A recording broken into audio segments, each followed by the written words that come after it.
here with you. In studio live, we have William Bubba Head, who is one of the country's leading criminal defense attorneys, and we have Jennifer Ammons, who is the general counsel of the Department of Driver Services. Again, thank you both for coming. I really appreciate you spending the time with me, trying to help the audience understand what they have at stake, that they could possibly drive out, go to the store, an event could happen, and they could end up losing their privilege to drive. It happens every day. Every day. Every day. And people think, well, it only happens during the holidays when people have a little too much to drink. Nope, it's year-round, 365. I don't care if the holidays come or not. I get clients every day. And the interesting thing, Bubba, that you mentioned last hour, and we didn't highlight it, because we were kind of whizzing through, but that the hearing for your license is happening independent of whatever criminal charges are or aren't being brought against you. That is correct.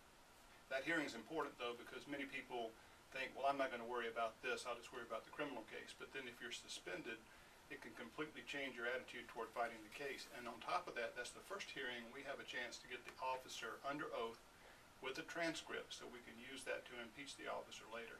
So how important is it for you to hire an attorney who understands criminal defense law, and specifically this area of motor vehicle law, if you have a problem, with potentially losing your license? I'll give you the analogy that if you came down with cancer and you went to a podiatrist or someone who's a GP or maybe a pediatrician and said, I want you to fix my cancer, that's sort of the same analogy. This is what we do every day. We literally work from dawn to dusk trying to deal with these issues, and I will ask Jennifer what she thinks. Do you really need a specialist for DUI? I would say yes. I think that DUI law is probably one of the most complicated areas of law. I was a prosecutor for 7 years before I started doing what I'm doing now, and it is arguably harder to try a DUI case than it is to try a murder case, depending upon the complexity of the facts. So many moving pieces and so many interrelated pieces. In fact, there's a bunch of questions that folks have here. Let's jump out to the phone lines if we can. Tim from Cumming, welcome to the program, Tim.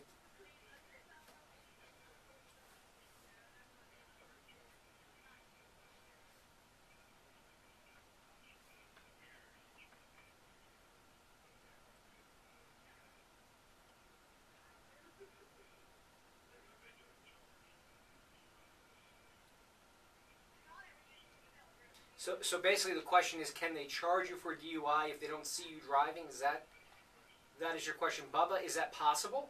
It is possible. The question comes down to, what did you tell the officer? What did the officer know? What did the officer gather? For example, did the officer go up and check the temperature of the hood to see if the car had been driven recently? If, let's say it's a cold day.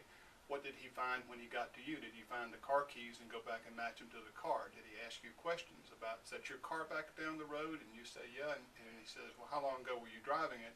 And you say, about 10 minutes ago. He can then ask you the next question, if they're smart enough to ask you, which is, did you have anything to drink since you got out of the car? If you say, no, I haven't had anything to drink since I got out of the car. The answer to that would have been, yeah, I've been drinking during my walk. Right, I just threw the bottle over in the woods over there. Right. So, again, the officers are trained to get the information they need to make a circumstantial evidence case. That's a perfect case for circumstantial evidence. If they match you as the owner, you have the keys in your pocket, you admit driving, and you admit you had nothing to drink since you left the car. So basically, it's the idea that the officer has the reasonable belief, right, that you were in fact operating a motor vehicle or controlling a motor vehicle while under the influence. That's correct. Now, he said he had an 057, and if the officer didn't establish when the drinking occurred, they're not going to know if the alcohol was going up or down, because your alcohol level constantly changes up or down. So if I had that case and I lost that case, I think I'd start drawing wills afterward. Okay, so that's something that you could do. And by the way, if you have, I put this out there to the audience, if you have questions and you have potentially a suspension with your driver's license, make sure that you get a qualified attorney. If you're facing a situation of DUI, you also likewise need a very qualified and experienced attorney. Rick from Roswell, welcome to the program. Okay.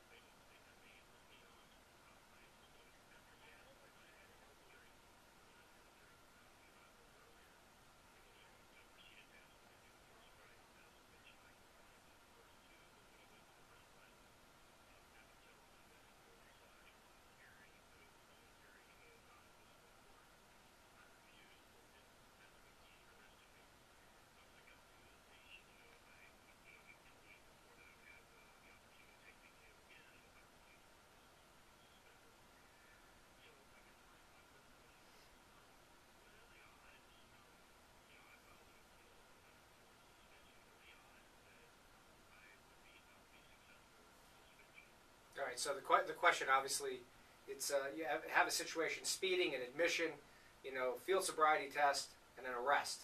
And now he's got to deal with the suspension of the license. Did you refuse the test at the station? Right.